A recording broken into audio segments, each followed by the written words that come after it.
After a moment, first one, then the other gentlemen put down their instruments. Papa managed to keep playing, but he couldn't believe his ears.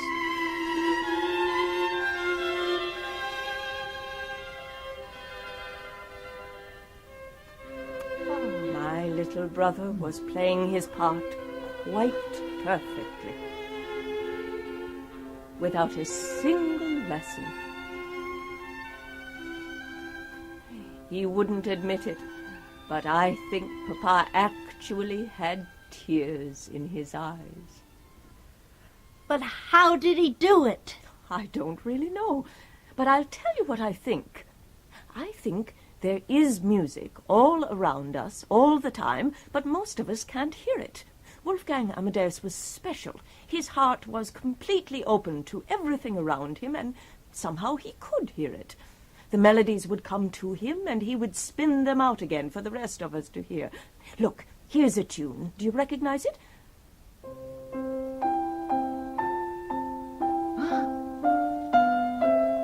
That's Baba Black Sheep. No, that's Twinkle, Twinkle, Little Star. Black Sheep. Twinkle, twinkle. There are 3 bags for. One for my master and one for my dame. One for the little boy who lives down the lane. Wait a minute. You're both right. There are many different words to that tune. But listen to what Wolfgang did with it.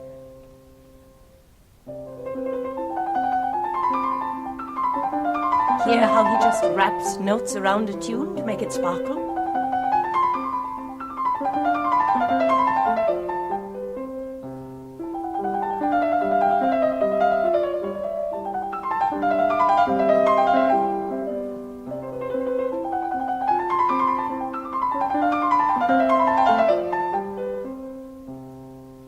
Now this. Oh, the music's getting darker, like nighttime.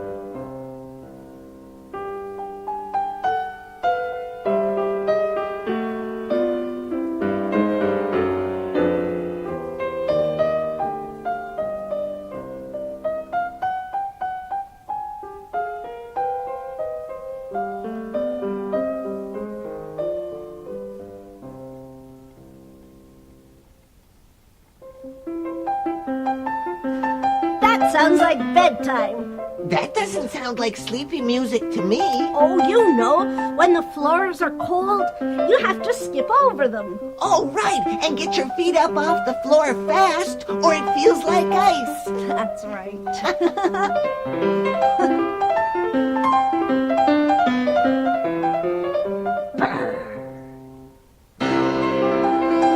Quick, into bed.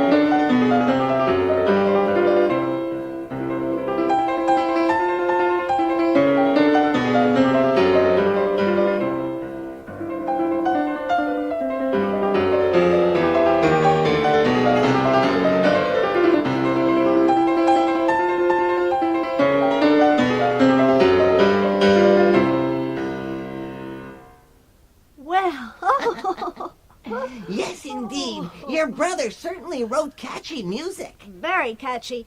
But isn't it time to hear about the kings and queens? Well, yes, as a matter of fact, I think it is. You see, when we were children, there were lots of traveling shows, troupes that moved from town to town, jugglers and strange animals, magicians and puppeteers, people who could walk on spikes and swallow flaming torches. Ooh. If you were very, very talented or very unusual, you were invited to play for royalty, kings and queens, dukes and duchesses, all manner of fancy titles. Wolfgang and I were invited to play our music all across Europe, travelling from one castle to the next. We were only children, remember, and soon we were known as the Wonder Children of Music. Why did you go along? Why? Well, because I was 10 years old and I could play like this.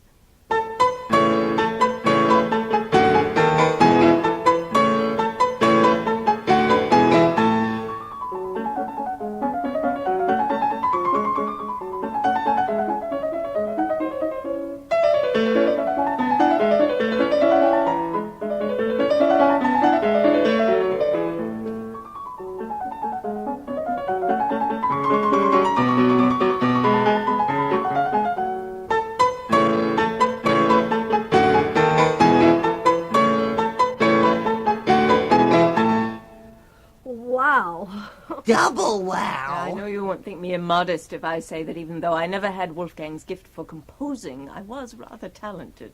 But whom did you play for? Yes, what kings did you actually meet? Oh, a great many. Our first trip was to the great court of Schönbrunn to perform for Maria Therese, Empress of Austria. Empress of Austria. I'm impressed. Get it? Empressed? Empress of Austria? You're embarrassing. Oh, sorry. Oh, Wolfgang embarrassed me all the time. He didn't care if someone was a queen or a beggar. He'd say whatever popped into his head. He once asked the Archduchess Marie Antoinette to marry him, and he was only 6 years old. And not long after that, she married the King of France. King of France. Did you meet him? Not on that trip, but on the next one. Papa arranged a grand tour of Europe. France, England, Holland, Italy. We were traveling for almost 4 whole years. From the time my brother was 7 until he was almost 11, he hardly ever slept in his own bed. 4 years? I wouldn't have liked that. But where did you meet the King of France? At his palace in Versailles. We arrived at night in a horse-drawn carriage we had taken from Paris. Our first glimpse of the great palace was by moonlight.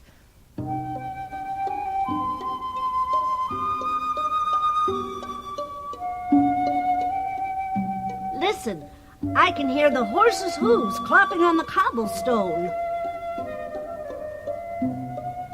You can't imagine how big a castle can be until you've seen Versailles. We turned into the great avenue leading up to the palace, and I remember thinking, it's like a whole city made just for a king.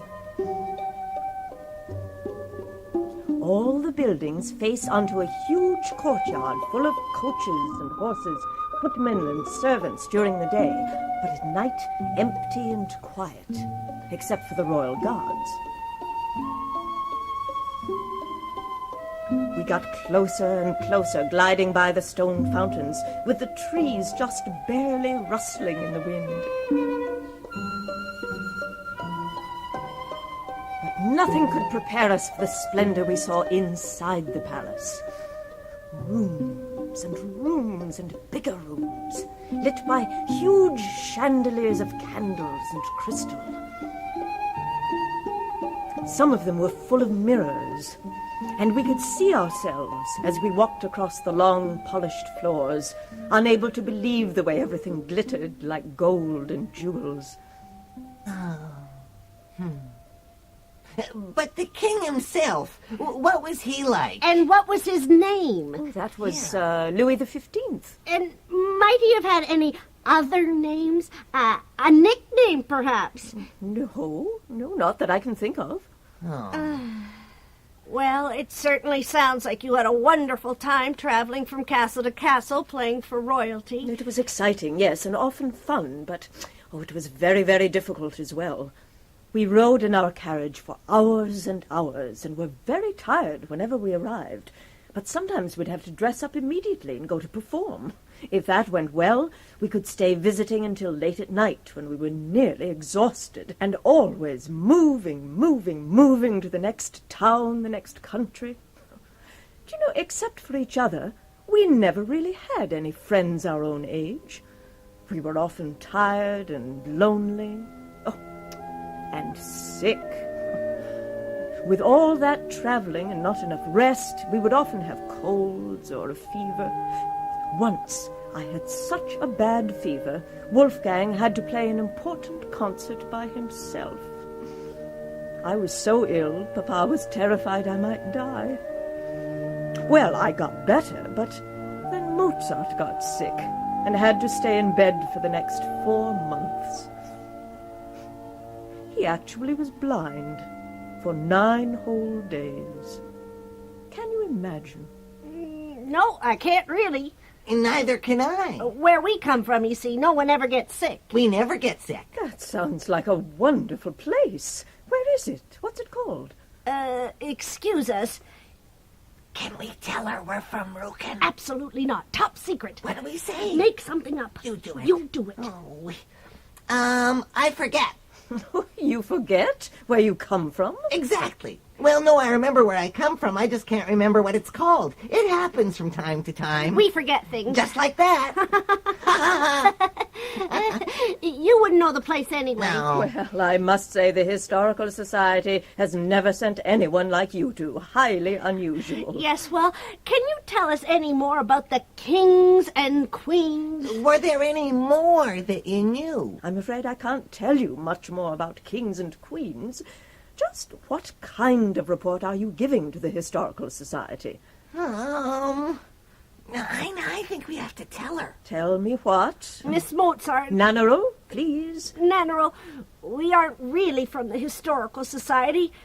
We're from someplace completely different. Not from the Historical Society, but you said... We never actually said we were. But you certainly never said you weren't, did you? Not really, no. Well, I think that was quite rude of you. Here I've been chattering on. But Miss Mozart, it's top secret, red alert, classified, confidential. Kleine! What on earth are you talking about? I'm feeling more foolish every minute. Oh, please don't feel foolish. It's about our king, you see. Kinda, that's top secret. Ignore him, Miss Mozart. He's babbling. He disappeared a long time ago, and we've been sent to find him. Kleine, you weren't supposed Stop to... squabbling, please. I'm afraid I've become slightly rattled. Oh. If you'll just give me a moment, perhaps we can work all this out. Kleine, how could you? Well, it just sort of slipped out, Eine. And what are we supposed to do now? Oh, how should I know? Nana, well, we're terribly sorry. Are you all right Oh, now? yes. Yes, I'm much calmer now. You are? Yes, it's a little trick, I know, something Wolfgang and I used to do when we were children. When we got upset or unhappy or even bored, we would simply try to imagine something that would make us feel better.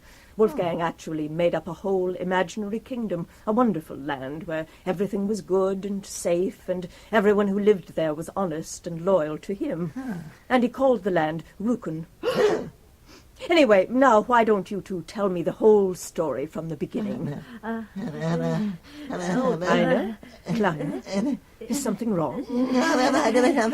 Would you excuse us? Perhaps you could play for a moment. All right, for a moment, but then you must explain. Did you hear what she said? Yes, Rücken, Mozart, imaginary kingdom. How could Rücken be imaginary? It isn't. It can't be. I'm real. Are you real? But you heard what she said. Her brother, Mozart, made up a kingdom in his head called Rücken. If he made it up, then he would be... King. Well, wouldn't he be? But if he made it up, then I'm not really real, and neither are you, and we're not even talking right now. We have to be calm. Yeah, what should we do? There's only one thing to do. Well? We'll have to bring her back to Rücken to testify before the council. Yes, that's it. Back to Rücken. Go tell her. You go tell her. We'll both go tell her. Right. 1, 2, 3. Miss Mozart! Well, I see I'm not the only excitable one around here. Now, what is going on with you two? And what is all this about a king who disappeared? Miss Mozart. Nana, We must ask you to come with us. What? you must trust us. Nothing bad will happen. Nothing bad at all. We simply have to take you home with us. And we can't tell you why. Will you come? Well, that is quite the most extraordinary request I've heard in my whole life. I don't know if I can pick up and leave just like that. Well, what about lunch? Well, this is more important than lunch. Please say you'll come. Please. Pretty please. Please. Oh, all right, I will.